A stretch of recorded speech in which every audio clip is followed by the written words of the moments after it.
We need to be very clear, China is a hostile nation looking up to upend the United States standing in the world. And as we saw with the spy balloon this weekend, that they brazenly flew over our airspace last week to sending fentanyl across our porous southern border, China is attempting to weaken our country in any way possible.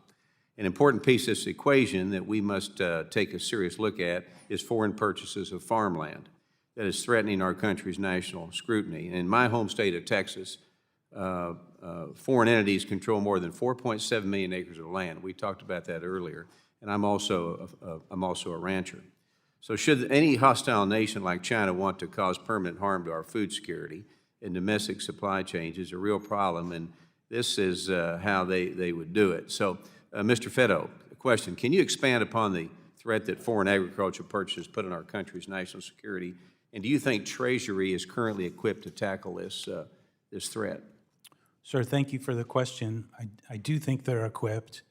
I know there have been a number of occasions where Congress has considered adding the Secretary of Agriculture to the voting members of the committee.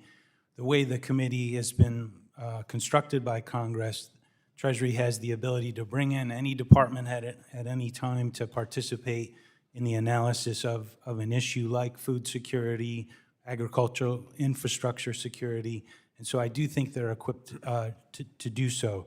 As to the bigger issue, I think my understanding is the GAO currently is conducting a survey and a study of the extent to which foreign investors acquire agricultural land in the United States, and I would encourage the Congress to hold its fire, so to speak, until it sees the results of that.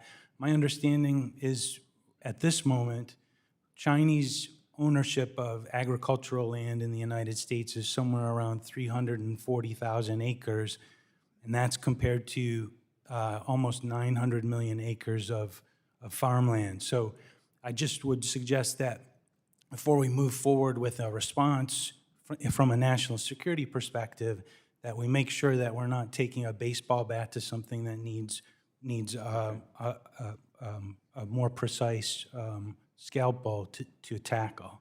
All right, thank you. The only thing they may understand is the baseball bat, though, at the end of the day. But our southern border has been an absolute disaster over the last 2 years. Like I say, I live in Texas, and there are 2.7 million people that legally crossed the border in fiscal year 2022, 98 of whom were on the terrorist list. We've all seen these numbers, and the massive influx of people straining border towns is not the only problem. Drug smuggling has been on the rise. There's been 356 million lethal doses of fentanyl confiscated in Texas alone. So this drug has been destroying communities across the country and claimed the lives of 100,000 Americans last year. Future generations we're seeing dying down there. So we must get serious about stopping the border crisis. This administration is not, so we can slow the spread of this deadly drug flooding in our streets. So, Mr. Lorber, can you discuss China's role in the fentanyl crisis and what sanctions could be effective in your mind in mitigating this problem? Yeah, it's a great question, and obviously a very terrible problem. To date, Treasury has taken a number of actions against Chinese entities involved in illicit fentanyl production and trade, coming over the border in particular. So I think it was December of 21, the Biden administration put out an executive order focused on to a certain range of topics, but focused specifically on Chinese entities involved in that activity. And likewise, I think just about a week ago, maybe a little bit more, there were a number of Chinese individuals and entities that were designated from a sanctions perspective for that activity. With that being said, I think there's a lot more that needs to be done, and it should be a major focus of both law enforcement and intelligence, as well as Treasury Department. All right. The last question. Over the last few years, the United States has faced significant supply chain disruptions. I'm in the car business, so I can tell you all about the supply chain. This exposed our reliance on China for trade and manufacturing. The United States need to diversify. I think all of us understand our domestic manufacturing base, and so we're able to insulate ourselves from this global supply chain instability. It's critical as we come out of this pandemic era that we focus on creating more domestic supply chains to prevent this from happening. So real quick, Mr. Willems, how can we increase our supply chain resilience, and what can we do to incentivize companies to move out of China? So 2 quick ideas. First, in terms of trying to get them to move to the United States, we need competitive tax and regulatory policies.